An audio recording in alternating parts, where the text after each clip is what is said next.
Bismillahirrahmanirrahim. Assalamualaikum warahmatullahi wabarakatuh. Alhamdulillahirrahmanirrahim. Salam sejahtera untuk kita semua. Puji syukur kita panjatkan kehadirat Allah Subhanahu wa taala atas segala rahmat dan hidayah yang diberikannya kepada kita semua orang, sehingga hari ini kita bisa bersama-sama berada di ruangan ini. Hari ini Rabu tanggal 3 Februari tahun 2021 akan dilaksanakan ujian praktek atas nama Rafiza Ramadhani Arif dengan judul terjadinya kelas di atas meja. Jadi kali ini saya akan sedikit menjelaskan materi tentang hukum Newton. Hukum gerak Newton adalah 3 hukum fisika yang menjadi dasar mekanika klasik. Hukum ini menggambarkan hubungan antara gaya yang disebabkannya. Hukum ini telah dituliskan selama hampir 3 abad dan dapat dirangkum sebagai berikut. Hukum pertama, setiap benda akan memiliki kecepatan yang konstan, kecuali ada gaya yang resultannya tidak nol bekerja pada benda tersebut. Berarti, jika resultan gaya nol, maka pusat massa dari suatu benda tetap diam atau bergerak dengan kecepatan konstan atau tidak mengalami percepatan. Hal ini berlaku jika dilihat dari kerangka acuan inersial.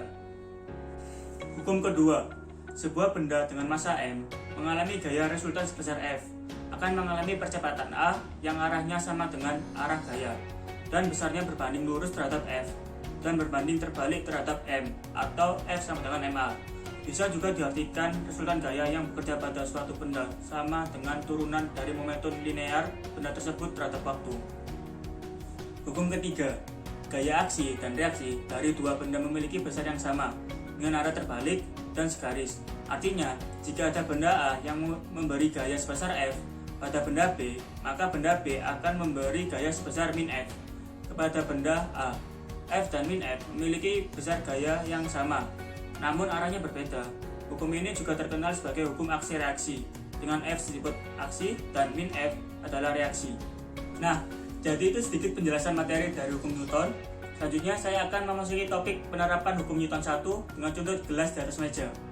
Simak video terus ini ya.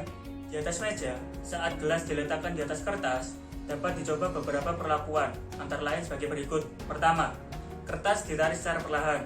Jika kertas di bawah gelas ditarik secara perlahan, maka gelas akan ikut bergerak bersama kertas searah dengan tarikan kertas. Kedua, kertas ditarik secara cepat. Jika kertas di bawah gelas ditarik secara cepat dan stabil, maka gelas akan tetap diam di tempat semula.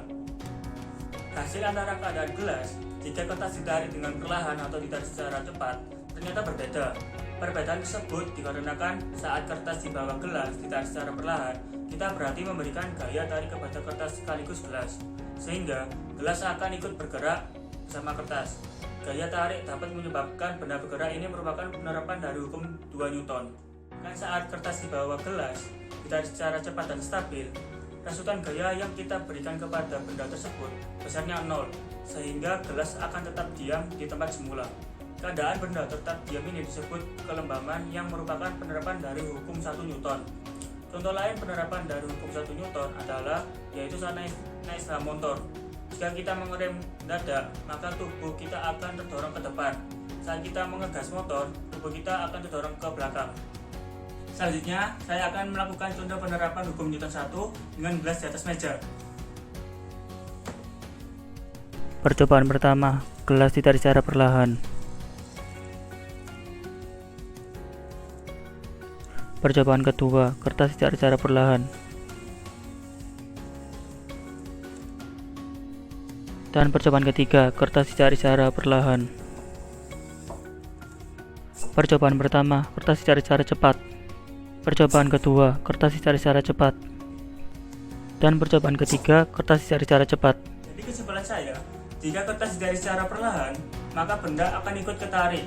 Dan jika kertas ditarik secara cepat, maka benda tetap diam seperti semula. Nah, itulah penjelasan dan penerapan hukum Newton dari saya. Semoga dapat bermanfaat bagi semua orang. Sekian dari saya. Wassalamualaikum warahmatullahi wabarakatuh.